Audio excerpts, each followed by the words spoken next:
মানিকপুরের রাস্তাটা কোন দিকে? এইদিকে কাউকে লুকাতে দেখেছো? কি হলো দেখেছো? এই সালমা তোমাকে দেখি ফেলেছি, তুই চল, তুই বেরিয়ে আয়। আপনাকে বলতে মানা করতে তো আপনি বললেন কেন? এবারে আমি চল কেন না? কি হলো? ওখানে ভিডিও করে কি দেখছেন? কেন বললেন বলেন? আমি নিজের চোখে তোমাকে লুকোতে দেখেছি, আর এই মেয়েটা এসে জিজ্ঞেস করছে আমি কি করে মিথ্যে কথা বলি বলো? ওরে বাবারে, ও তো সত্যি কথা বললো। আমাকে চোর বানিয়ে দি, এখন আবার বলছি আমি মিথ্যে কথা কি করে বলবো বলো? এই তুই চোর হইছিস, তাহলে চোখ ধরে আমরা লুকাবো। চোখ তো ধরতেই হবে। হবে লোকটা লিখি। তোমরা সবাই চুপ করো। এই ছেলেটা কলকাতা থেকে এসেছে, তোমাদেরকে কিছু বলতে চাই, কথাটা মন দিয়ে শোনো।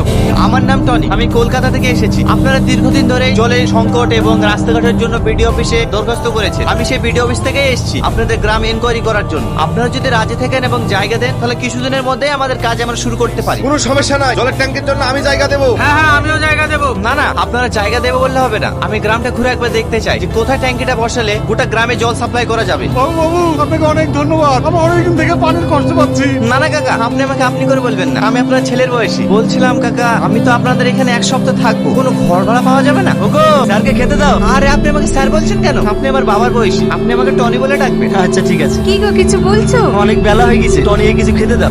কাকিমা, ব্যাগটা ঘরে নিয়ে যা। বুড়ি, মাছের বাটিটা নিয়ে আই তো। এলেন পানি খান।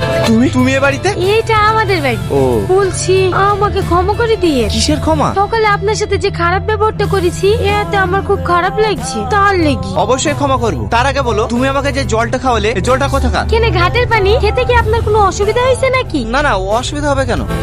মা, ও দেখো কলকাতার বাবা বসে আছে, কি কোনো ঘুমায়নি? ওরা সব ঠান্ডা ঘরে ঘুমায়, আমাদের এই ঘরে ঘুম আসে? তালের পাখার ঠান্ডা হাওয়া বাবুকে দেখলে হয় না? তুই ঠিকই বলিস বুড়ি, বেচারা গরমে কষ্ট পাচ্ছে, যা পাখাটা দিয়ে গা। আপনার গরমে ঘুম আসে না তাই না? এই নেন, এই পাখাটা দিয়ে হাওয়া খান, তাহলে ঘুম চলে আসবে। এটা দিয়ে? আরে ওরকম করে হাওয়া করে না, এই দেখেন আই করি। এইভাবে বাতাস করবো তো ঘুমাবো কখন? আপনারা শহরের মানুষ তো, তাই আপনাদের অভ্যাস নাই। আমার মা আমাকে সারা রাত হাওয়া করে, আমিও ঘুমাই, আমার মাও ঘুমায়। কি একটু অসুবিধা হবে? এই 7 দিন তো দেখতে দেখতে কেটে যাবে। যাও তুমি ঘুমিয়ে পড়ো।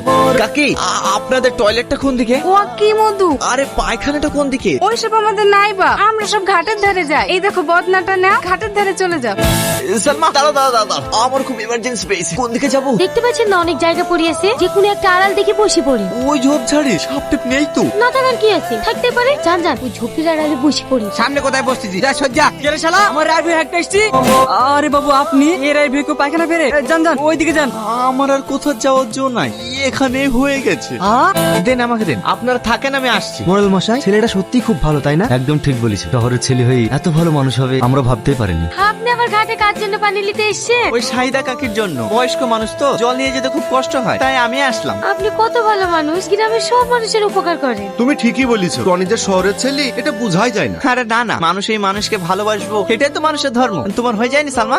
সালমা, তোমার মনে হয় কষ্ট হচ্ছে, দাও কলসিটা আমাকে দাও। না না, আমার কষ্ট হচ্ছে না, আপনারই অভ্যাস নাই। আমাকে দিন, আমি নিয়ে যাচ্ছি। আরে না না, ঠিক আছে চলো। আচ্ছা, এই গ্রামে আপনি আর কদিন থাকবেন? 4 দিনের মধ্যে চলে যাবো। 4 দিনের মধ্যে চলে যাবেন? আপনি যেভাবে গ্রামের মানুষের সাথে মিশে গিয়েছেন, আপনি চলে গেলে গ্রামের মানুষের সবার কষ্ট হবে। শুধু গ্রামের লোকেরই কষ্ট হবে, তোমার কষ্ট হবে না বুঝি?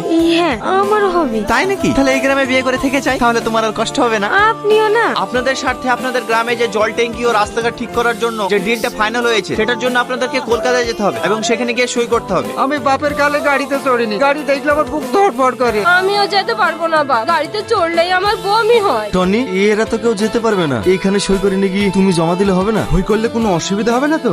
এই তোকে সই করতে বলছো, সই কর।